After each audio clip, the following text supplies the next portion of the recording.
Olá, seja muito bem-vinda, seja muito bem-vindo. Você que vai ler e meditar na palavra comigo. Hoje nós vamos fazer a leitura do capítulo 29 do livro de Jó. Vamos orar. Pai querido e Pai amado, graças te dou por mais um dia na tua presença. Um dia lindo, um dia único em que o Senhor preparou para cada um de nós. Abre o nosso entendimento, abre o nosso coração para que a gente receba a tua palavra, que é viva e eficaz. Enche, Pai querido, esse ambiente com o teu Santo Espírito e que nada nos distraia. Fale ao nosso coração, Senhor. Ministre em nossas vidas. É o que eu oro em nome de Jesus. Amém.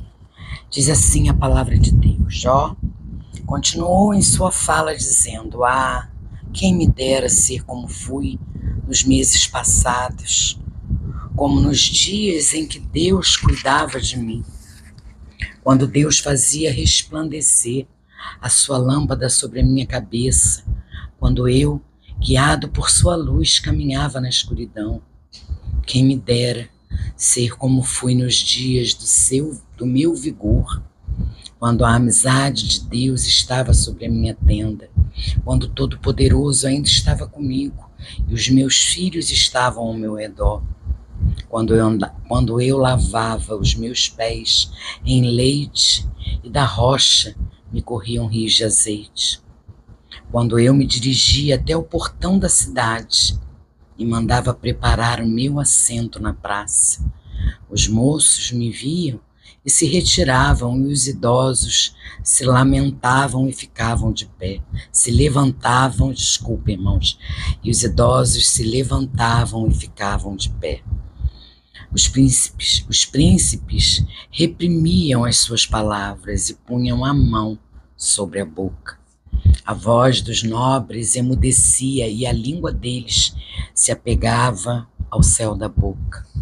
O ouvido que me ouvia dizia que eu era feliz, o olho que me via dava testemunho de mim, porque eu livrava os pobres que me pediam ajuda e também um órfão que não tinha quem socorresse.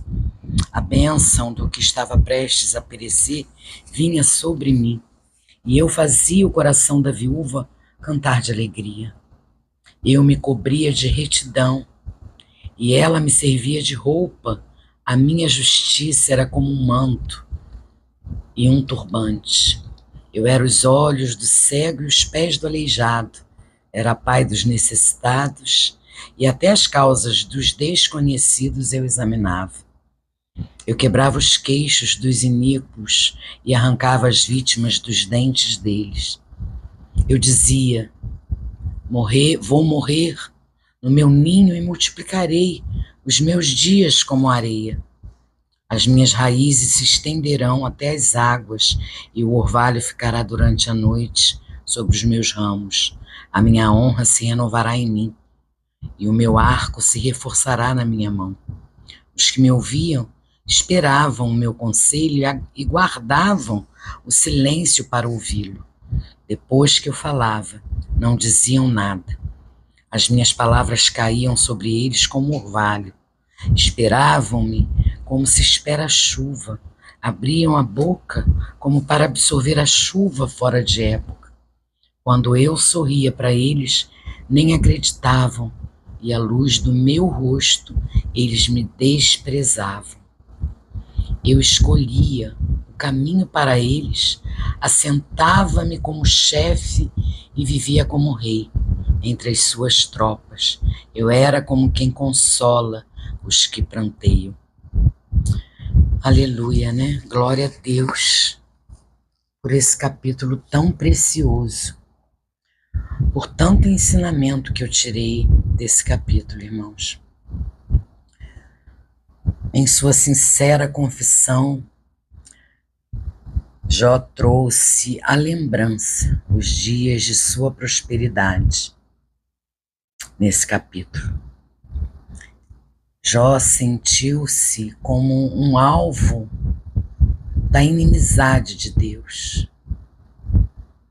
Ele recordava com saudades do tempo em que Deus era seu amigo e da alegria de ter seus filhos ao redor de si. A referência feita por Jó de um período de meses revela que ele ainda estava em um luto recente, principalmente considerando o fato de que havia perdido todos os seus filhos.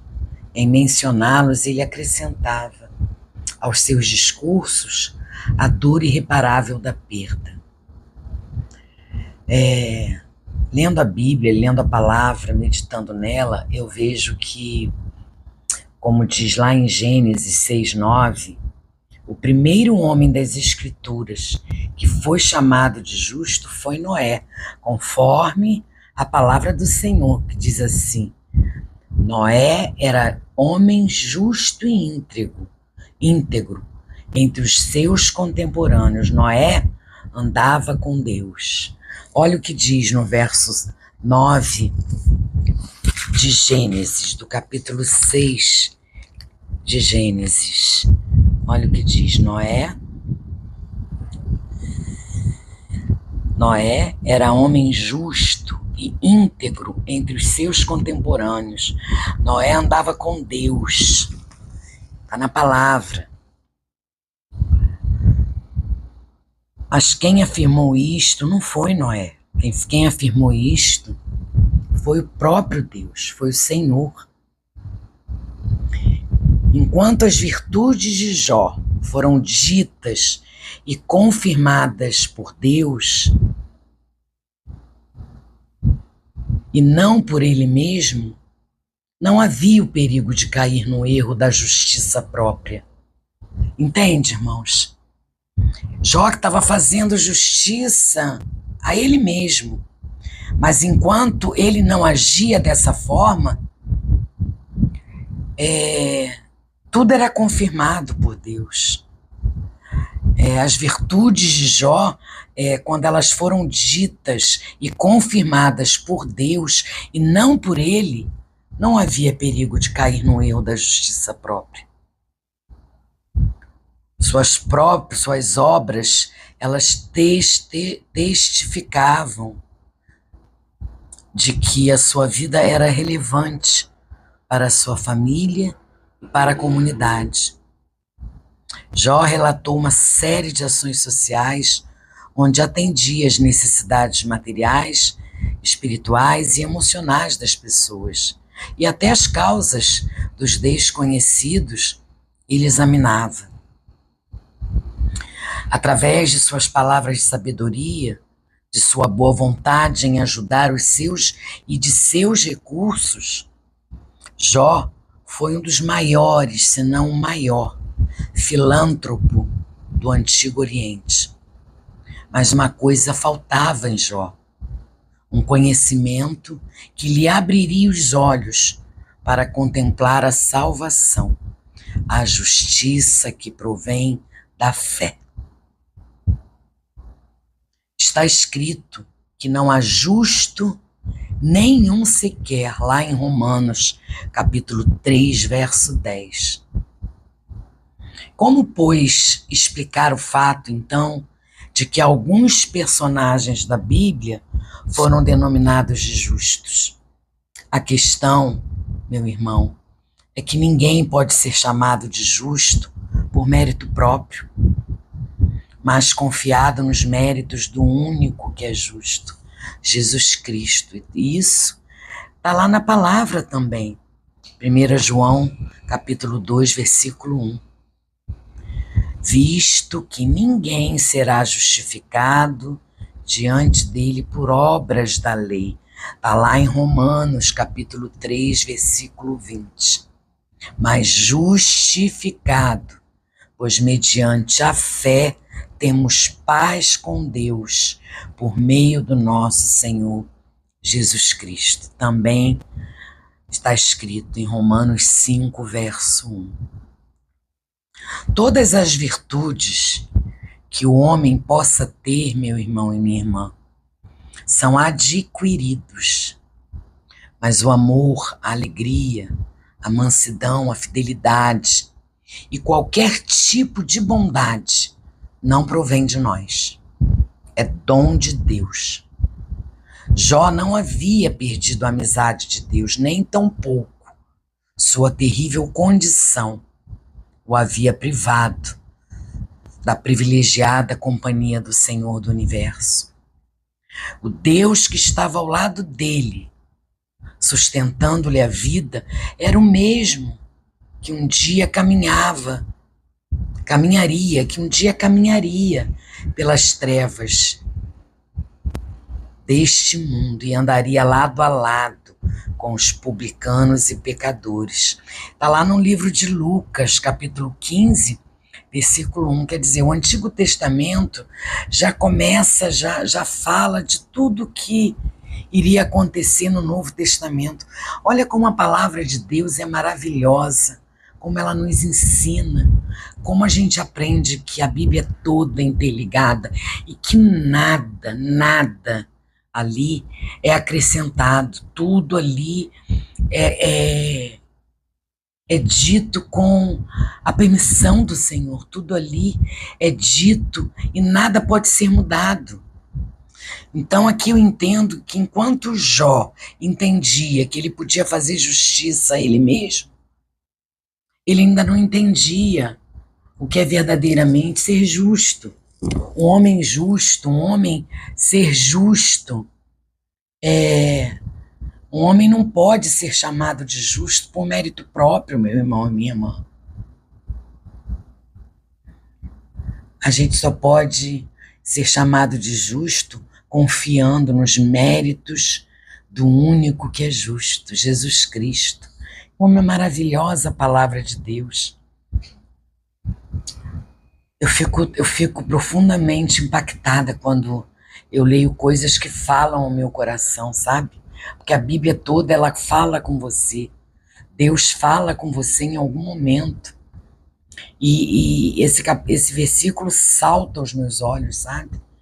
Quando a gente acha que pode se achar. A gente não é nada, meu irmão. A gente não é nada. A gente não pode se vangloriar por virtude nenhuma, porque qualquer virtude que venha em nossas vidas, que a gente tenha, qualquer virtude que fale do amor de Deus, qualquer virtude que do tipo de bondade que provém de nós, é dom de Deus. Tudo que nós temos dentro de nós, o amor, a obediência, a fidelidade, a mansidão, a gratidão, tudo isso provém de Deus, provém do Espírito Santo de Deus. É Ele que nos dá essas virtudes. É Ele. Isso não é adquirido por nós mesmos, nós não temos essa capacidade. E eu aprendo, né, que o mesmo Deus que estava com Jó nos tempos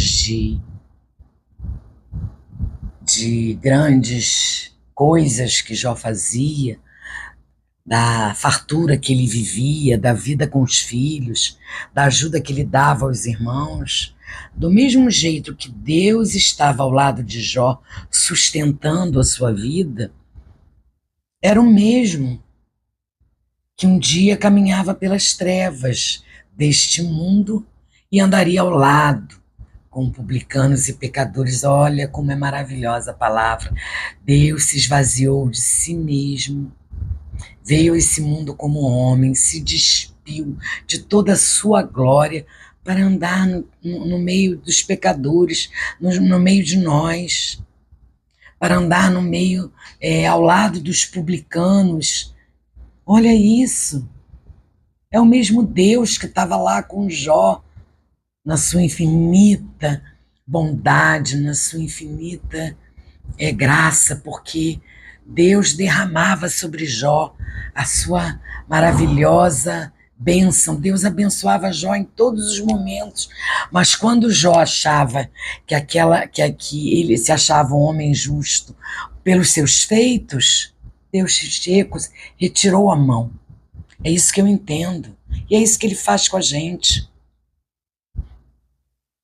Quando a gente acha que tudo que a gente está fazendo é por nosso mérito, para nossa glória, ele tira a sua mão. Por preceito e por exemplo, Jó, ele refletia a glória de Deus e era uma viva exposição do caráter de Deus. Mas Jó precisava reconhecer que tudo isto só era possível mediante a fé naquele a quem representavam os holocaustos que constantemente oferecia. Nem mesmo o arrependimento, meu irmão e minha irmã, vem de nós, mas é proveniente da bondade de Deus. Tá lá, isso está escrito em Romanos, capítulo 2, versículo 4. A bondade de Deus que nos salva mediante a redenção que há em Cristo Jesus. As obras devem ser o resultado da nossa fé e da salvação que já nos foi dada. Quão maravilhoso, gente, é esse capítulo. Como ele nos mostra que fazer por mera religiosidade, para cumprir ritos, para cumprir as leis, né? Porque muitos fazem para que o homem veja, muitos fazem para que ele seja visto pelo homem, não para que o Senhor o veja. Por isso a gente precisa entender que tudo que a gente faz nesse mundo referente ao Evangelho é para obra do Senhor, é para glorificar o Senhor, é para testemunhar do Senhor. Nada é para nós, nada é para nos envaidecer, nada é para acharmos que somos bonzinhos, que estamos fazendo porque nós temos condições. Não espere fazer porque você tem uma vida farta. Deus conhece o coração do homem. Precisamos ser fiéis na fartura, na escassez. Precisamos ser fiéis ao nosso Deus. Precisamos ter um coração contrito, um coração temente a Ele. Por isso, cuidado a fazer julgamento de si próprio. Eu trouxe muito para a minha vida esse capítulo. A gente às vezes se acha tal, né? A gente acha que sabe mais que o outro. A gente acha que Deus fala mais com a gente do que com o outro. Quanto engano, irmãos. Quanto engano. Nós somos miseráveis pecadores e estamos aqui. Estamos aqui de pé por conta da maravilhosa graça do Senhor. Por isso as suas misericórdias se renovam a cada manhã em nossas vidas. Amém, irmãos? Essa foi a leitura que eu fiz e a breve reflexão que eu fiz a respeito desse capítulo. Então, meus irmãos, que a gente olhe para Jesus, o autor e consumador de nossa fé, e nosso perfeito exemplo da harmonia que deve haver entre fé e obras. Que nós aceitemos hoje o seu convite, que está lá em Mateus, capítulo 11, versículo 29. Aprendei de mim. Que a gente busque a palavra do Senhor. Através da sua santa palavra que a gente irá aprender mais do Senhor. Que a gente vigiemos, irmãos, e oremos, para que nada nos distraia, para que a gente não confunda fazer fazer o bem, ajudar ao próximo, em fazer caridade. Nós estamos aqui não é para fazer caridade. Nós estamos aqui para viver o que Jesus viveu quando ele veio viver entre nós. Abraçar, amar ao pecador, ajudar aquilo que a gente pode, não só com bens materiais. A gente pode abençoar qualquer um com um abraço, dando a mão, trazendo para a igreja, trazendo para perto de nós. É isso que a gente precisa fazer. Não nos achando os melhores. Amém, irmãos? Essa foi a leitura, foi a meditação e foi o ensinamento. Um ensinamento que eu pude ter desse capítulo tão poderoso. Vamos orar agradecendo a leitura e a meditação. Pai, obrigada, Senhor, obrigada por essa leitura, obrigada por essa reflexão, por esse ensinamento. Eu te agradeço, Deus, pelas bênçãos que o Senhor nos dá a cada dia que somos, a cada dia que a sua misericórdia é derramada sobre nós, porque somos abençoados, Pai, só em abrir os olhos. Somos abençoados em poder estar de pé, em poder levar a tua palavra, em poder buscar conhecimento na tua sagrada escritura, Pai. Ah, Senhor Deus, eu oro para te pedir a tua orientação em minha vida, que o Senhor continue nos orientando, que a gente busque a sua sabedoria para tomar decisões em todas as áreas de nossas vidas, em nossas vidas profissionais, em nossas vidas pessoais, que a gente busque sabedoria na nossa vida espiritual, Pai, que a gente busque ter intimidade contigo todos os dias, que o teu Espírito Santo nos conceda todas os predicados maravilhosos que a gente não consegue ter através da nossa própria força, mas sim através do seu Santo Espírito. Ah, Pai querido, eu oro para te pedir que o Senhor nos ajude a ajudar aqueles que precisam, aqueles que necessitam. Nos ajude, Pai, a darmos àqueles que precisam, não só as coisas materiais, mas que a gente possa derramar sobre eles o teu amor, que através de nós eles venham a te conhecer, Pai amado. Dá-nos a sabedoria, Pai, dá-nos a sabedoria e os recursos para que a gente possa fazer a diferença na vida daqueles que precisam de ajuda.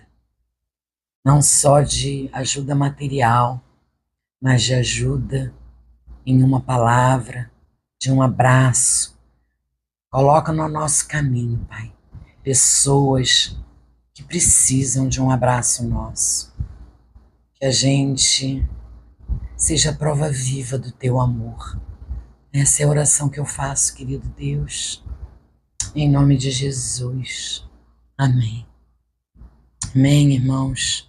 Deus abençoe.